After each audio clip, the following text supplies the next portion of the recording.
14K, Terry Jacks, and Seasons in the Sun. Jeff Christie in Pittsburgh, serving humanity at 9:48. Honey, get your body. Production. Also appearing with Shana Na and opening the show will be Billy Cook's Rainbows and Gypsies.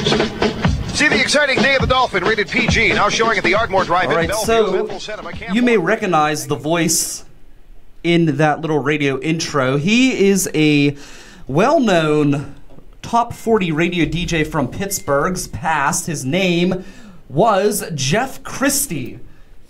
Jeff Christie. Have you ever heard of Jeff Christie, Jay?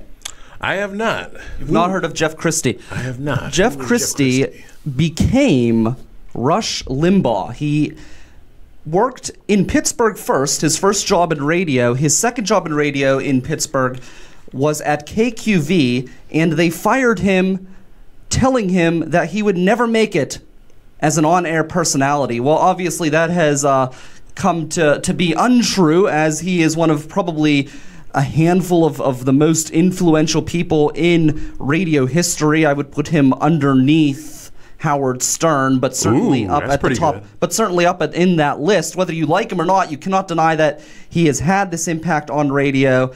And he started here in KQV, where he was fired for allegedly not being good enough. I hope we're good enough for you here on the River's Edge. I'm Brian Crawford here with Jay Cooper, broadcasting live from Mr. Small's Theater. And today is a very sad day for Pittsburgh media, as KQV in its 98th year has decided to suspend broadcasting at the end of December. December 31st will be the last day for the 98-year-old KQV AM news radio station. And I think it's a very sad day for Pittsburgh and a very sad day for the media with this announcement. And they say that they're suspending service in case an investor decides to come in and take the station over and fund the station. But the owner of the station, Mr. Robert W. Dickey Jr., has said that he has not been seeking someone to purchase the station. So it looks like this station, which is arguably the oldest radio station in Pittsburgh, and I know what you're thinking out there, what about KDKA?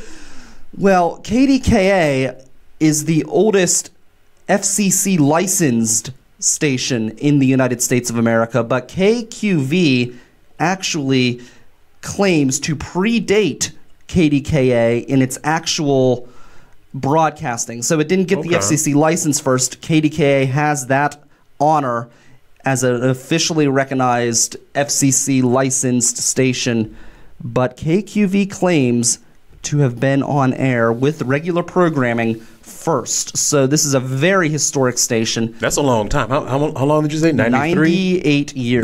98 years. Yeah, it started broadcasting, they say, now there's a little bit of a dispute as to when they started broadcasting, but they claim that they started. They said 1919 and then 1921. Yes, so basically it comes down to the FCC licensing, but they claim that they started broadcasting in 1919. Therefore, 2019 would have been 100 years for KQV, which is, either way, whether it's 1919 or 1921, it's one of the oldest radio stations in the United States and the world, and it's really sad to see it go. Yeah, that's a long time. KQV Radio is an all-news format as well. They've been an all-news format since 1975, and what I like about them is, unlike KDKA, which I do like KDKA, but unlike KDKA, which is news talk, KQV was news radio, so they're not giving you their slant on the news or their opinion on the news. Right. They are telling you the news, hard fact, as it is, and I think they do a pretty good job reporting unbiasedly the news of the local area. And that's one thing that I do love about KQV, is they do interviews with the governor. They have programs with a lot of local, state, and local news happenings in the Pittsburgh area, and that's something that you don't see really in the kind of depth that they have and in the unbiased lens that they have most other places. So I think it's a real tragedy to see this radio station go away. We have Pat Cloonan, who's going to be calling in here in a couple minutes. He actually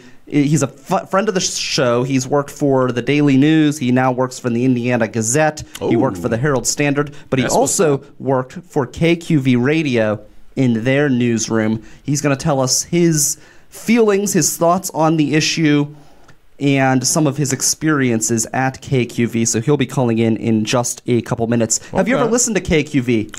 I have. On the dial. You haven't. It's a nice program. I like what they do. They're an affiliate of ABC, which is nice because WJAS is an affiliate of Fox News, and KDKA obviously is an affiliate of CBS, the Columbia Broadcasting System, which I'm feeling very nostalgic talking about KQV and KDKA. So you grew up on KQV? I did not, no. My parents weren't really into news radio or really into talk radio in that regard, but I grew to love KQV, especially for their old-timey radio dramas that they have in the evening. They run a nationally syndicated program called When Radio Was.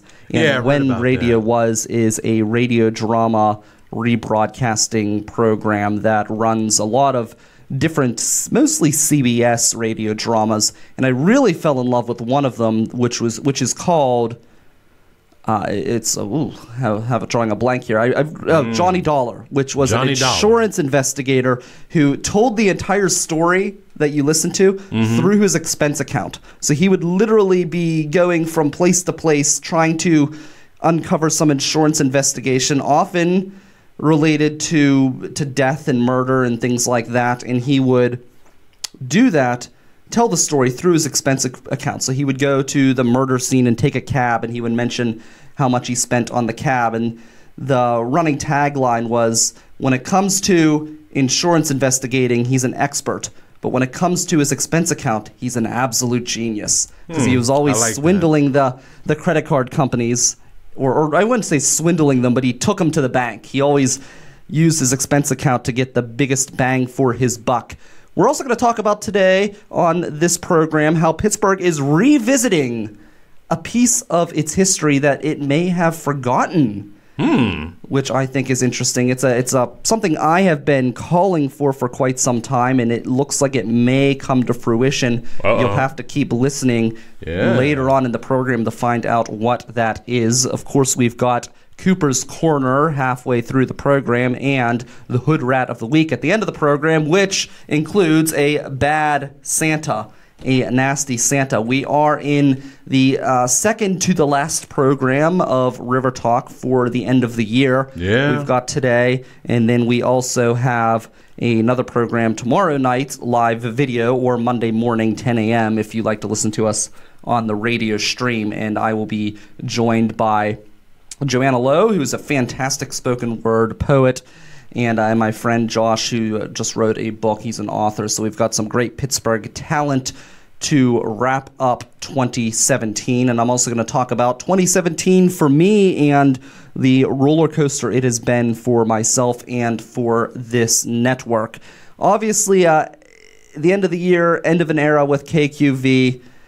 I'm very sad to see it go. And actually, are you a fan of WDVE, Jay? I've listened to him a couple times. So KQV, actually, WDVE has its roots in KQV. We know WDVE now as one of the affiliates or one of the stations of Clear Channel, now iHeartMedia, which is this giant conglomerate that's all over the country. But it started out as KQV FM.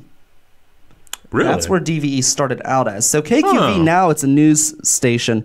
It wasn't always so. KQV was originally a top 40 station, and that is where Rush Limbaugh got his start with KQV as a DJ for the network. So So Pat says he's trying to get through. Let me see. We're gonna go to a quick break, a quick intermission. Real quick. Don't go nowhere.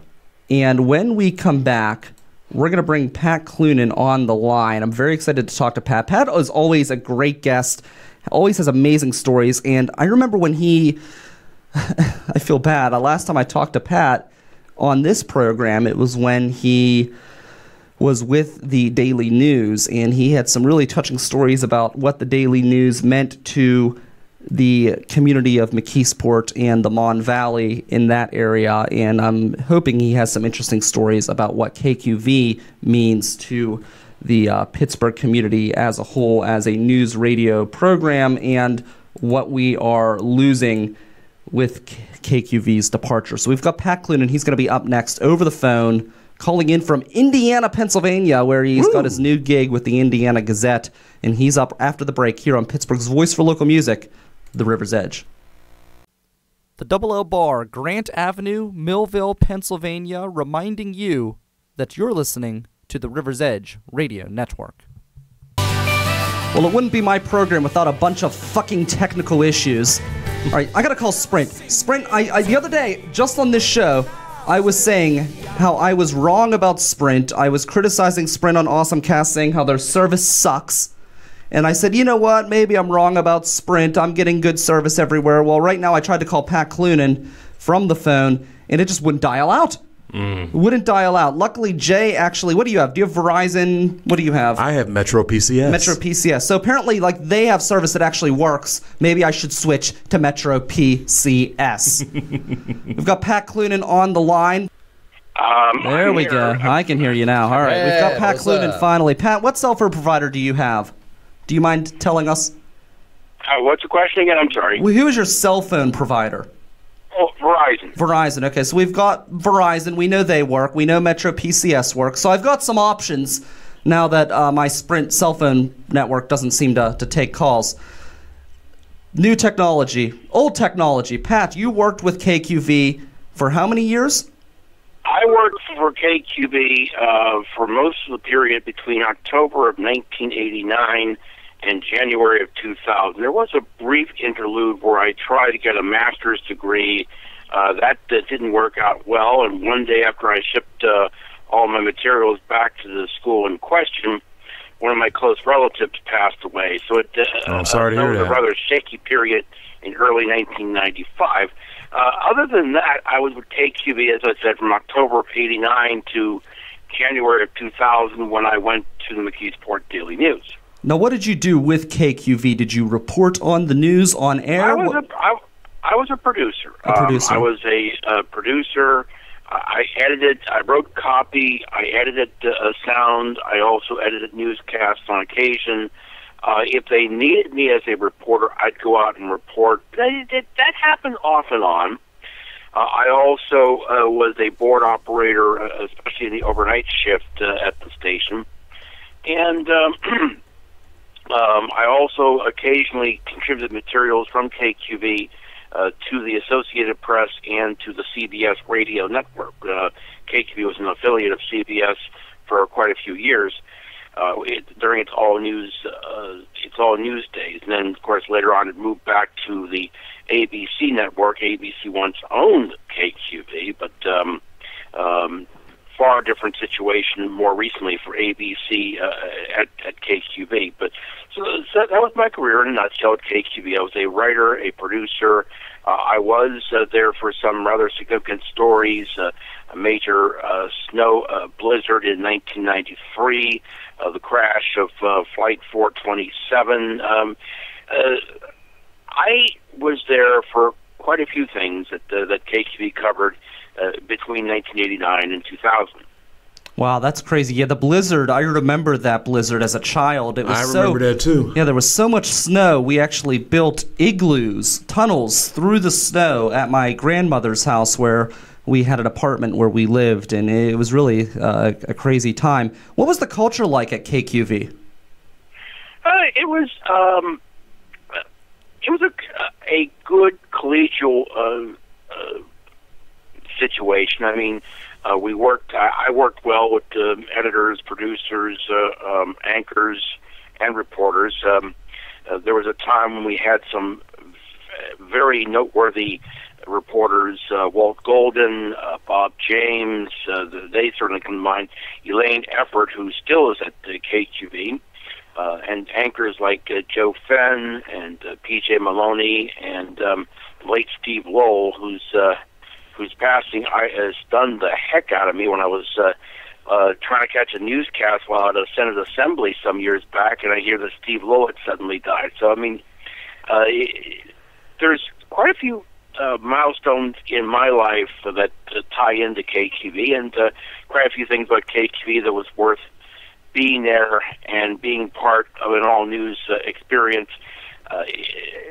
both in the time when, well, not both in the time, but I was there in the time when Richard Scaife was a major investor in Calvary Inc. He believed in what Bob Dickey Sr. was doing there, and so there's a lot of there were ties between KQV and Trib Total Media that survived the passing of Mr. Scaife and the passing of Mr. Dickey, such as the phone pole, which you can still see in the Trib these days. The daily phone poll that KQV has done for years. Yeah, what was the most impactful story that you covered? The one that impacted you the most, or the one that you found the most interesting? I know he has so many to name, so much to. Which of your kids is your favorite? I mean, there were so many things that they had me doing. Again, like I said, this was there's been an interlude of almost 18 years between my KQV era and now.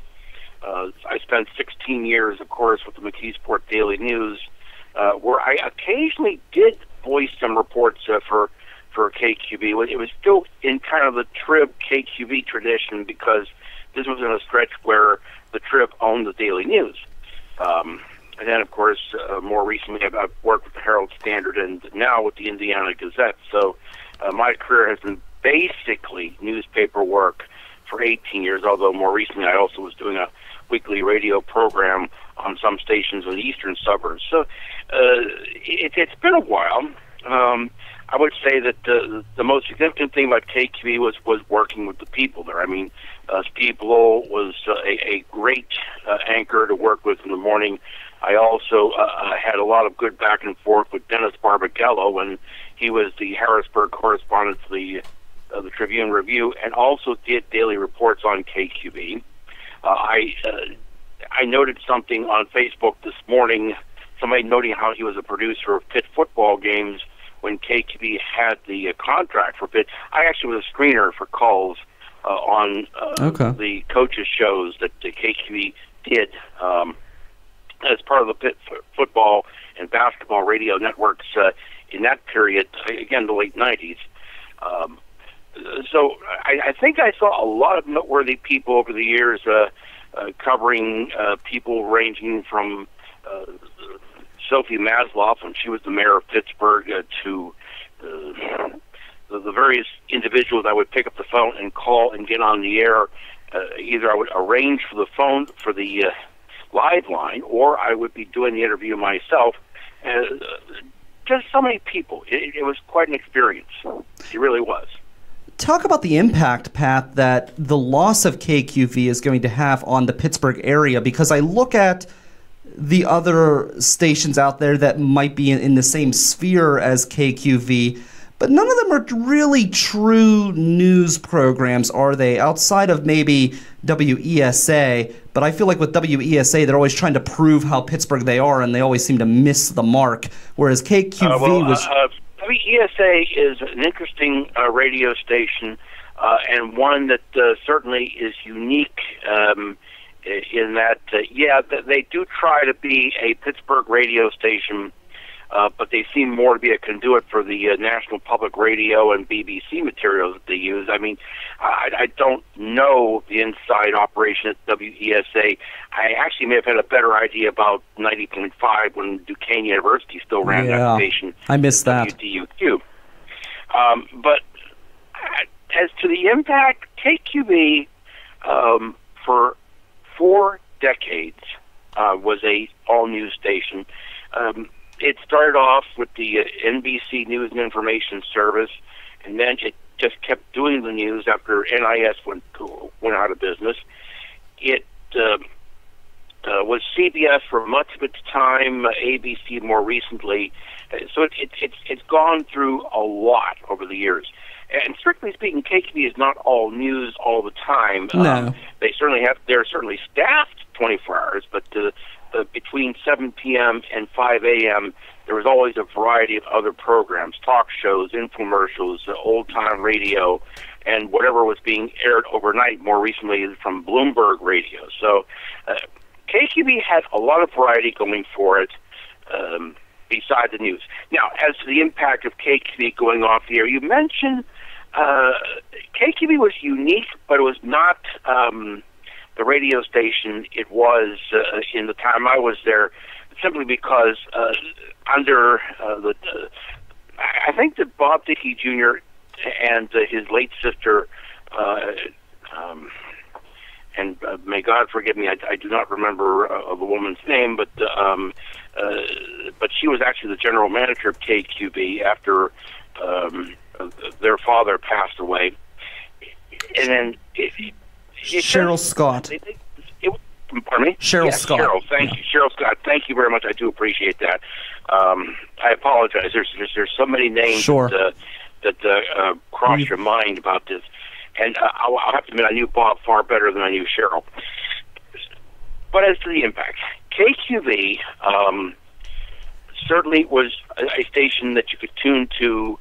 It was not perfect when it came to breaking news in the latter period.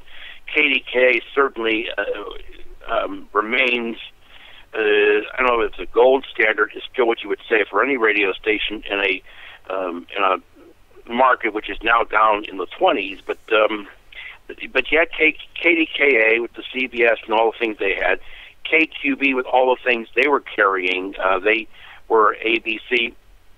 They were Bloomberg, as I mentioned. They were the Radio Pennsylvania outlet in Pittsburgh. Well, pardon me? One quick thing about Bloomberg. I've said this for the last, because I do listen to it occasionally overnight, because I like to catch up on my news overnight. Bloomberg always boasts how they have all of these journalists. I think it's like, how many journalists do they have? X amount of journalists in all these countries. And I always say they should hire one sound engineer. Because all you hear all day when you listen to Bloomberg is...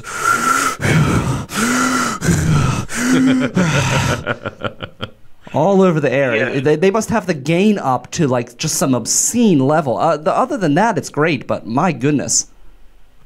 But I'm when you ask about that niche, though, that's the thing I'm still trying to maybe come across about, because KQD was certainly more of a news outlet than other talk news stations in the Pittsburgh market. Less so than KDK, because KDK had more of a had more resources. They had the television station that backed them up, and I think there's still the connection, even with Intercom now owning the radio station at KDK. Yeah, they still have a connection, between the two. KQV, I think there were a lot of things that they could have done over the years. I think the decision to split AM and FM, you know where WDVE has gone. Yeah, we mentioned that, yeah.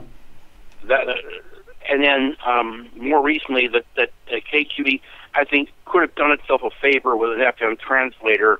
I question the merits of the FM translators that a couple of Pittsburgh talk stations have now, WBGG, WPGP, and WJAS, and you know where I'm going with that.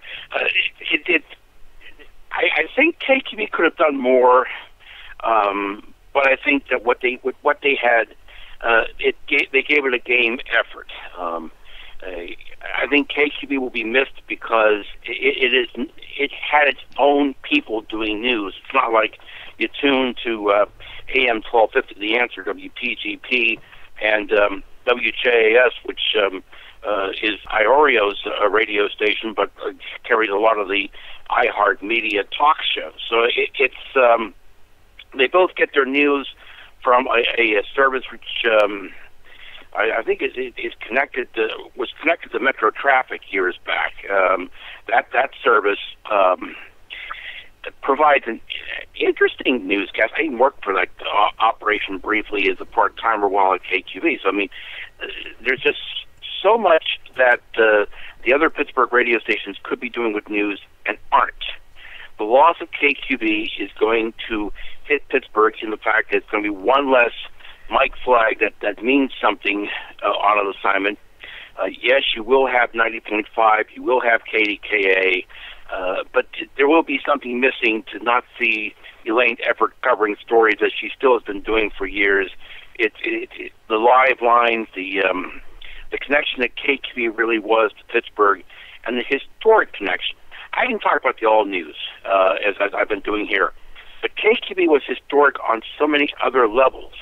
ABC, when it owned KQB and ran it as a top 40 station, incredible competition that KQB and KDKA had back in the day.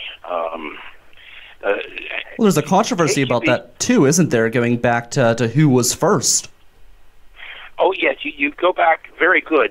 Doubleday Hill Electric Company, which was the original owner of, and I want to say it was 8XK was the experimental call sign, if I'm not mistaken. KQB was doing broadcasts as early as 1919. The reason why KQB is not recognized more as a pioneer radio station is because the license, the date of record for the license that they got as KQB, I think dates back to only 1922. Yeah, 21 or 22, yeah. But they were definitely there at the same time that an engineer was fiddling around with the radio on the roof of a Westinghouse building in East Pittsburgh. KQB was one of the 5 original Pittsburgh radio stations that were there as you approached World War II. You had KDKA, you had KQB, you had WCAE, which was a Hearst station, I think, and of course it's now Salem's WPGP, The Answer. You had WJAS over various owners, and you had WWSW, which was the Post-Gazette radio station. Oh, wow. And of course, these days, the WWSW AM is AM 970, iHeart's ESPN station, WBGG. WWSW FM still is very much there with its oldies, and right now it's Christmas music. There's a lot of tradition in those 5 early Pittsburgh radio stations, and with one of them going off the air, it's going to be sad. It's going to leave a hole in Pittsburgh broadcasting that is going to be very, very hard to fill. Will KQB, will people be able to bypass the loss of 14 cents? Oh, yeah. With all the options you have for radio and iPods and so forth. But I find it unbelievable that come January the 2nd, you turn on the radio to 1410 and you'll get nothing. Yeah, it's really sad. It will be the second radio station, by the way, that I worked with that has gone off the air. My first radio station out of college was WNCC Barnesboro, which is now deleted at 9:50. And one thing I have encountered working back here in Indiana at the Gazette, Brian, the people who remember me from WNCC, there are still quite a few people. Wow. Well, Pat, you've got a bad track record. You've got WNCC, you've got KQV, the Herald Standard, and the Daily News. Let's hope the Indiana Gazette will survive. See, I didn't want to say nothing. I'm just... I think the Indiana Gazette will survive me quite nicely. The Indiana Gazette is a fantastic operation up here. Their printing operation.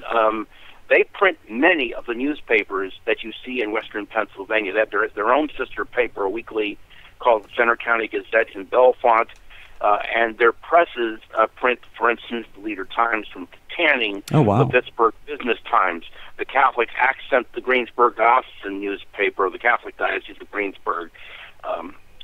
So many things that come out off the presses, and they have 2 printing operations here in Indiana. It's an operation that is well-rooted. The Indiana Gazette is, in fact, what the Daily News was in the McKeesport. It is more than a newspaper. It is a community institution. I've had the privilege of covering the Indiana University of Pennsylvania trustees and some controversy at IUP since I've been here. Yeah, with the library, correct? The library, yes. That is That's still up in the air. There's a task force considering what they will do next. And what they were doing, just for our listeners, they were talking about eliminating some of the books that were in the library, correct? Yes. About, I would say 40% of their volume of books would be turned over to a company that would try and farm these books out to other places. Now, there's a lot of argument about this. Is IUP making the best possible use of the books that they are saying people don't circulate? Some books, I'm told, hadn't been taken out of the library since before 2000. Wow. Since before 2000. In fact, before the death of Senator Pat Stapleton, a venerable politician here in Indiana, who was a chairman of the Council of Trustees at the IUP and a longtime state senator. So some of those books hadn't been taken out. That doesn't mean people weren't going to the shelves, pulling them off the shelves, reading them, doing research, and so forth. It's just these books weren't being circulated. Where this controversy is going to go, Brian, I don't know. Well, hopefully it doesn't go. Hopefully it doesn't go the way of KQV, because it's a big issue out there. Once you lose those books, they're gone.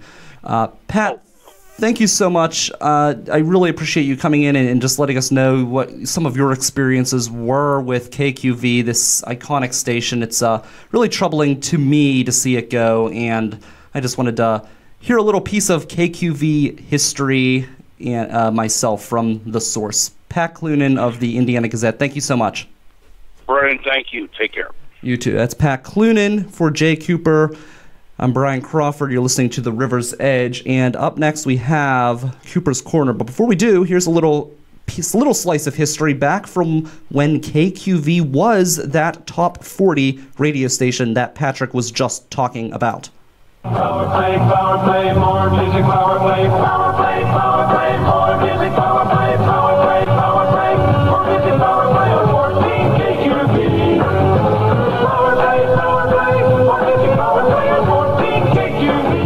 Let's hear it for pow, music power, 14 KQV. 1410 KQV, going to be gone at the end of the year. We're not gone though. That was a nice beat. I like that. Yeah, what was that? cool. 60s or something? That would have been, or the 50s. It could have been from the 60s, because KQV went all, I don't know the exact date, but KQV went to all talk in 1975, so it would have been from before that. But we've got Cooper's Corner right now. We've got Howie D. Mack walking into the studio. I'm here, baby. He's here. Be very careful.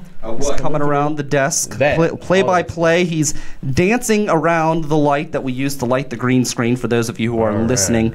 If you are listening, you should consider checking out the video at some point. We got new headphones. We've got some new stuff here. Howie D. Mack joins us in studio as we leave the KQV conversation. We've got Howie D. Mack joining us. About KQV. Also, don't forget, later in the program, we're going to talk about a piece of Pittsburgh history that Pittsburgh is remembering, a long-forgotten slice of Pittsburgh history that is being brought back to Pittsburgh. Hopefully, I'm excited about it. We've got more information on that in just a little bit, but right now we've got Cooper's Corner here on the River's Edge. Let's go. This is the holiday version. Woo. Cooper's Corner. Cooper's Corner. Cooper's Corner. Ho, ho, ho. Cooper's Corner. Come on, what's up with them hoes? Cooper's Corner. That's where they're at.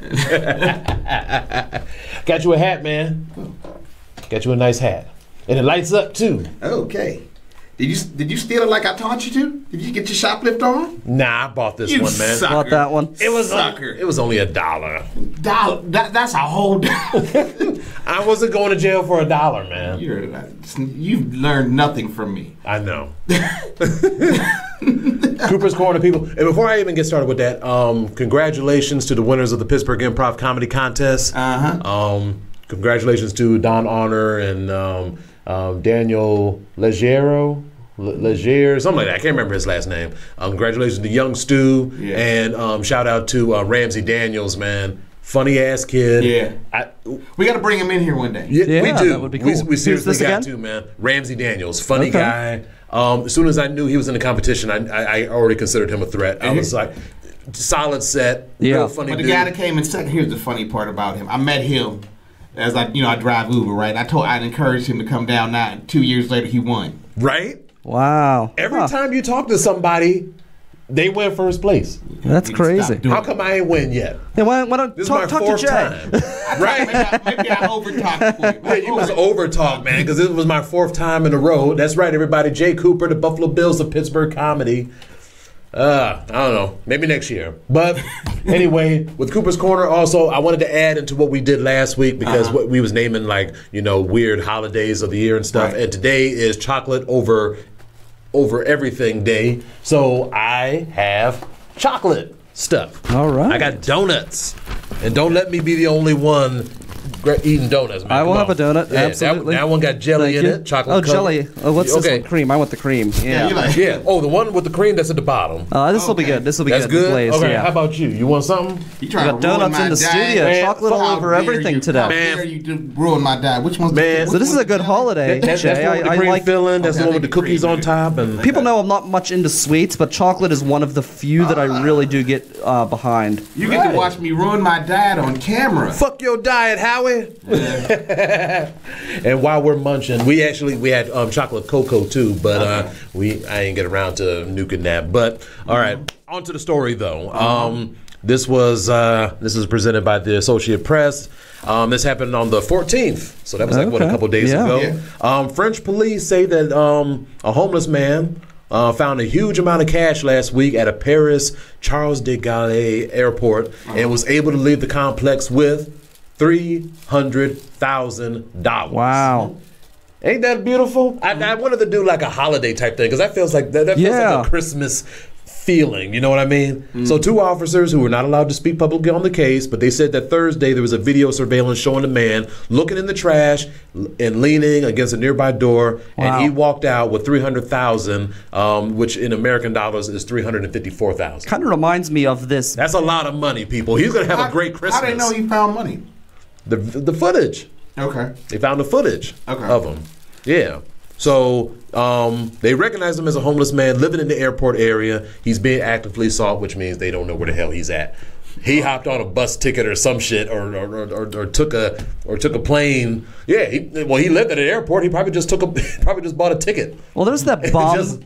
He reminds me of this bum that is out there panhandling on East Ohio Street. Every day he's out there. He has nicer clothes than I do, new shoes every day. Oh, wow. He's got his nice backpack. He's always there. One day he's out there literally wearing a Penguins Gold Out shirt, which is the shirt that you get when you go to a Penguins playoff game. Yeah. I can't afford to go to a Penguins playoff game, but the bum on East Ohio Street can. Well, he's out there now. He's in the Christmas spirit. Okay. He's out there. He's got a computer-printed picture of Santa Claus asking for money. And not only is it computer printed, because you can go to the library and do that, right? Well, not only is it computer printed, it's laminated too. So this guy doesn't have enough money to, to get a job or whatever. He's out there begging, yet somehow he has the money for a laminator. Right. He's probably the guy who found all this money. He's probably just here still milking it. And you'd be surprised what in people throw Pittsburgh. out too.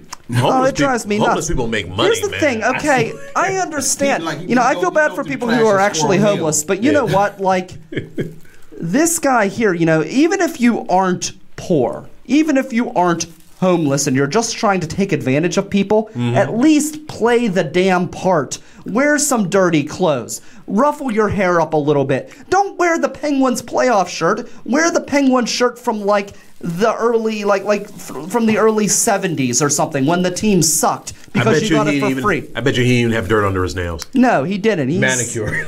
Yeah, out there A begging, manicured homeless trying man. to take all of our money. If he gets 20 more bucks, he can get that petty. There you go. Yeah, right. I got to be styling, baby. Some of these people are bold, man. Bold, these beggars. When you said he's been here for a while? Oh, he's there every day. Every day? Every day. Always there with like the cleanest of clothes, the nicest look. Out We there. should bring him in here and ask him, like, dude, how much do you make a day? Right? And can we have some? Yeah. He's not going to tell you that. He don't want you heard the expression, get out of here, I'm working this side of the street.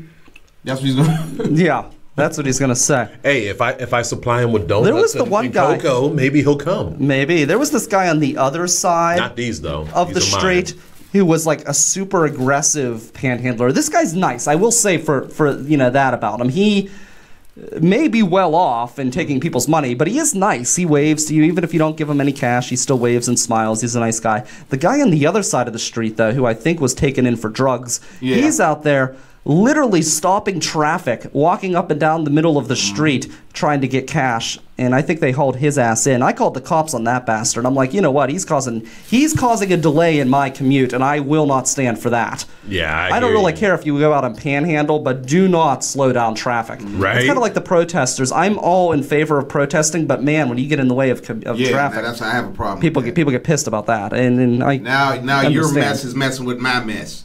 Now Exactly. we have a problem. Yeah, that's not good at all.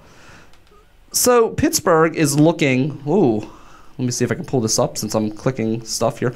Okay, Pittsburgh is looking to add a Ferris wheel What? along the Ohio River near the Cardello building. So it's going to be a little further down past the West End Bridge. They're looking to redevelop the land, and they are looking to add a Ferris wheel. And Lucas Pyatt of Millcraft, who's developing the site, says that we think the place should have a Ferris wheel. It should be in Pittsburgh. I agree. I have been saying Ferris wheels. for years that Pittsburgh needs a Ferris wheel. Howie, you're looking at me like I'm crazy, like you don't want a Ferris wheel along No, the I'm trying river. to see a picture where they're going to put a Ferris wheel. Yeah. They're doing some very un-Pittsburgh stuff here. Well, that's actually very Pittsburgh, believe it or not. It's more Pittsburgh than you would realize. Remember at the beginning of the program, in just before the break, I said that Pittsburgh is revisiting its history, history that people have forgotten.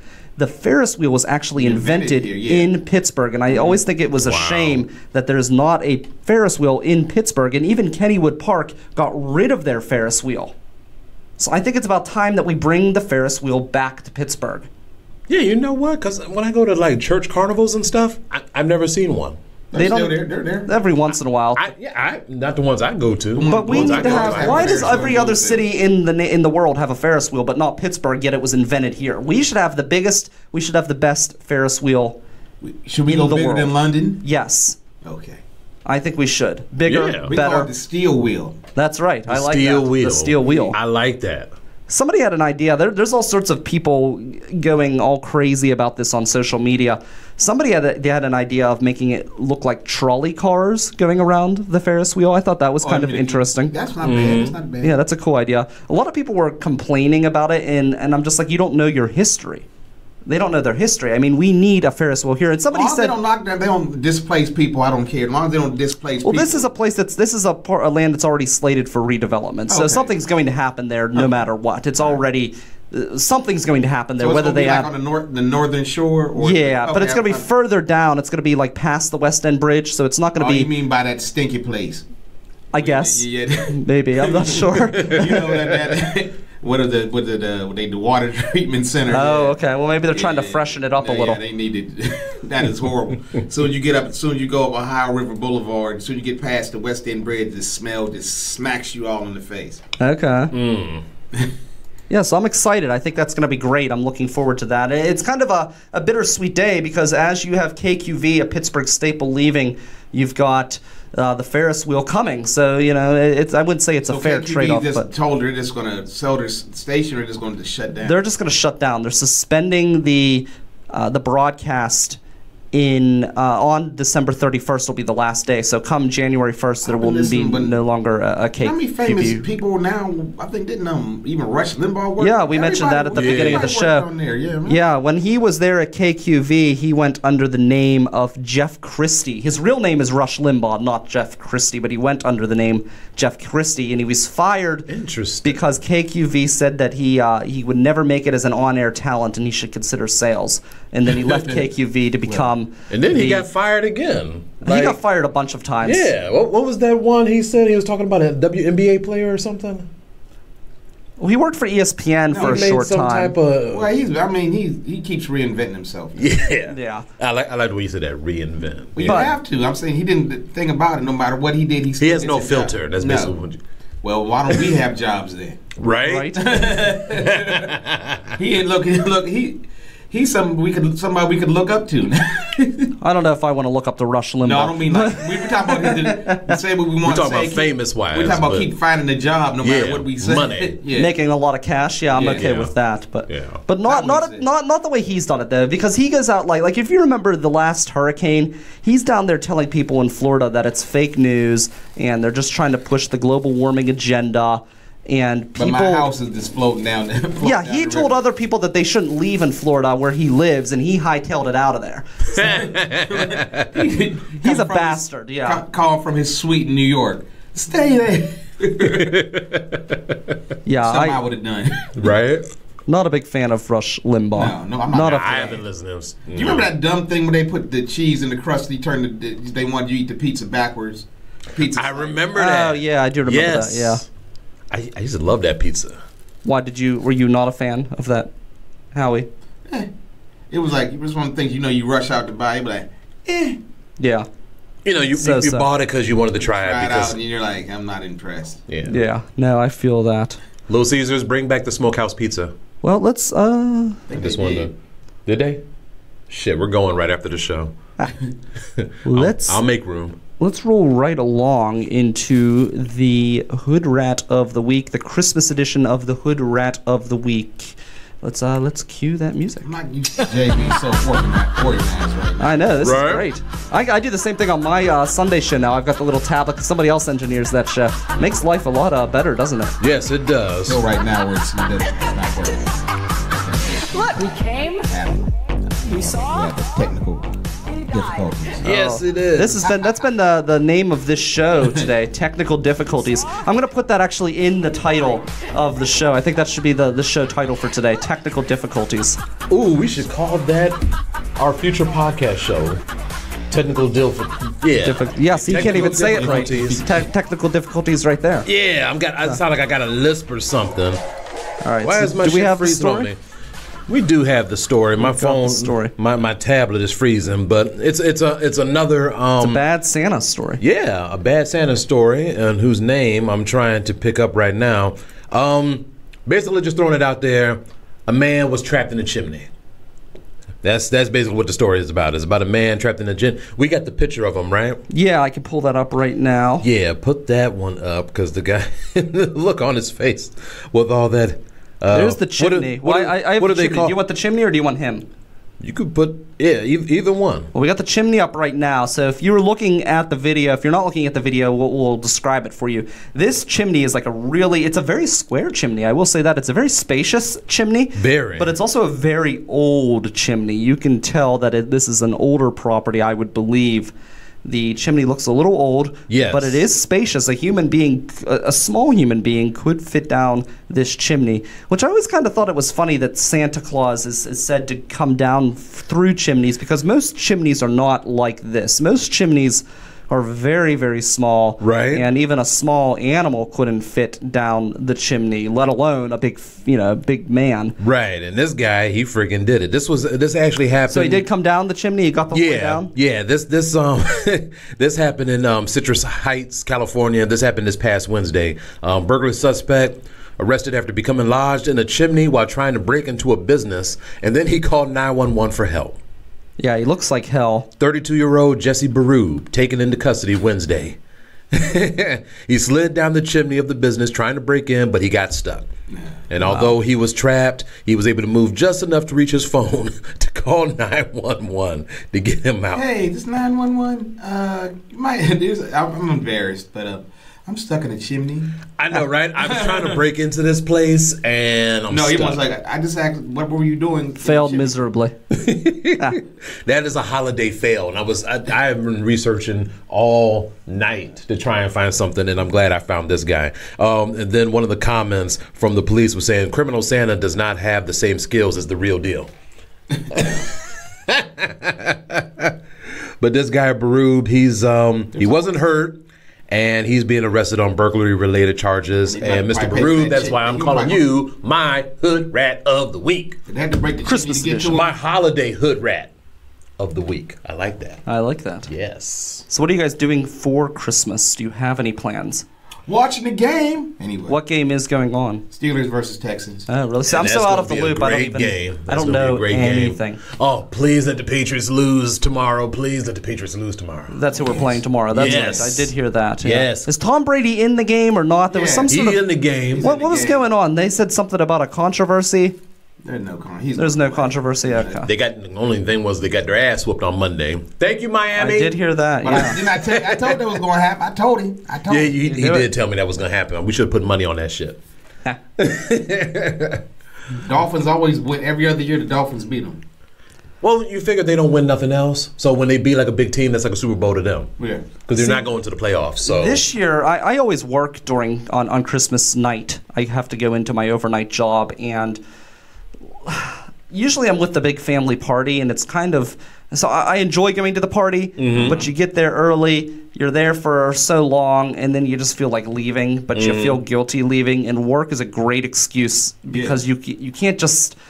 It's not like, I don't want to be here anymore, I'm going to leave. You have a legitimate excuse and you can run out of there. But this year, I think we're just doing something with the immediate family, and I don't know if I will want to just run out of there, but I'm going to have to head to work again Christmas night and Christmas Eve. So it's going to be a pretty shitty Christmas as per the norm. That's a new Christmas song. But as long as the Christmas day is fine. Shitty Christmas. I like that. We're gonna write that for next year. We should. I have a few Christmas songs. I wonder if I can find my Christmas songs. I've got, I know the one off by heart. It's We Wish You a Shitty Christmas. We wish you a shitty Christmas. We wish you a shitty Christmas and an awful new year. Yeah. Bad like tidings to you, you greedy son of a bitch. Yeah. Bad tidings on Christmas and an awful new year.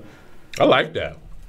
Yeah. You need to patent that song. Yeah. Trademark it. We got until next year. We got to start. We got to work through it. Then I through the have, year. what do I have here? It's beginning to look a lot like shit, miss. We should have a whole album. Everywhere you go. And proceeds will go to benefit us. Take a listen to the retail store. Your ears will bleed once again with diarrhea and piss in every aisle. It's beginning to look a lot like shit, miss. Asses in every store. But a horrible sight to see is the vomit that will be on your own front door. Woo, that's pretty good. And then I had one that I didn't write down, unfortunately, and I don't have it memorized, but it was the year that Starbucks went with the solid red cup. Do you remember that? And there was the controversy. I don't know why, but I don't know why either, but I had the song. It was a red Starbucks cup. I won't hold you up, you religious zealot. And then I can't remember how it goes from there. But yeah, I was the one year last year I was working, Howie, on creating an album of my Christmas magic, Christmas songs, all of these great parodies that expressed the true meaning of Christmas and how most people who work any kind of service industry job let's get a Dr. Demento type album going. Let's do it. I think we should do it. We should. We've already got a few songs started, so we're on our way.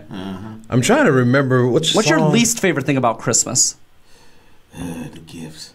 Yes, you don't like that I got paid for. Yeah, well, you got kids, so you've got a huge sucks. expense. Yeah. Sucks. I go the cheap route. I buy 3 gifts. I buy a gift for my mother, I buy a gift for my father, and I buy a gift for my sister, and that's it. I don't do Christmas cards.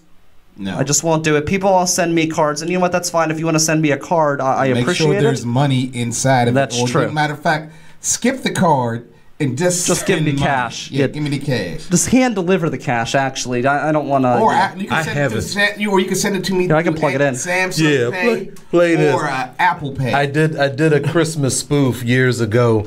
It's beginning to look a lot like herpes. All right, let's play that. We've got it's beginning to look a lot like herpes right here on the river's edge. Oops.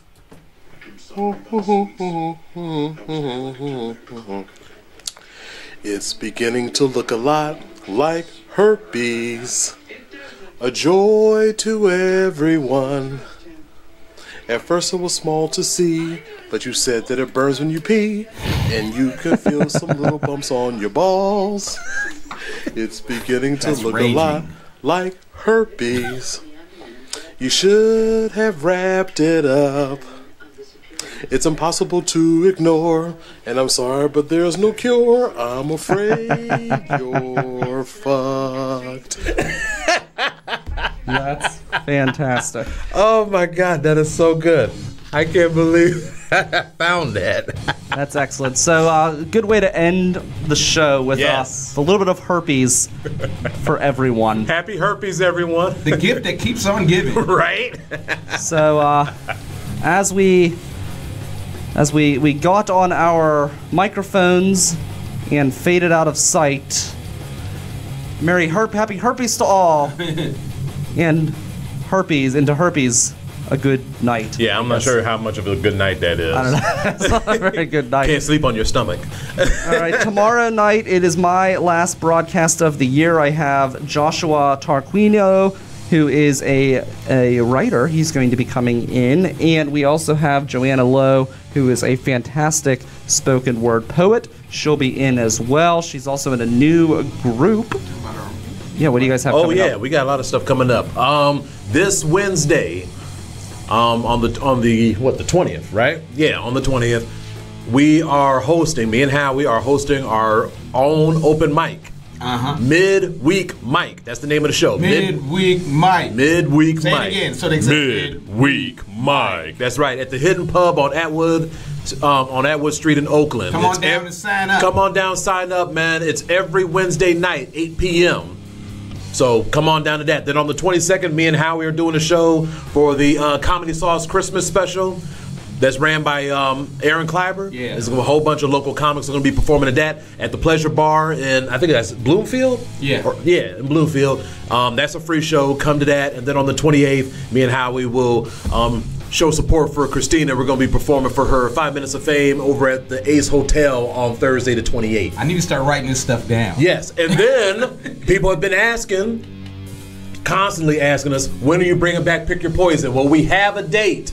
Thursday, January 4th. At Howler's, baby. Howler's, right. motherfucker. That's right, on Liberty Avenue. Yes. So that's when it's going to start. All we ask, because, they're giving us the place free, we just ask that y'all, just purchase 2 drinks. 2 drinks. Yeah, 2 sodas. That's all it has to be. So come on out, have fun, enjoy yourself.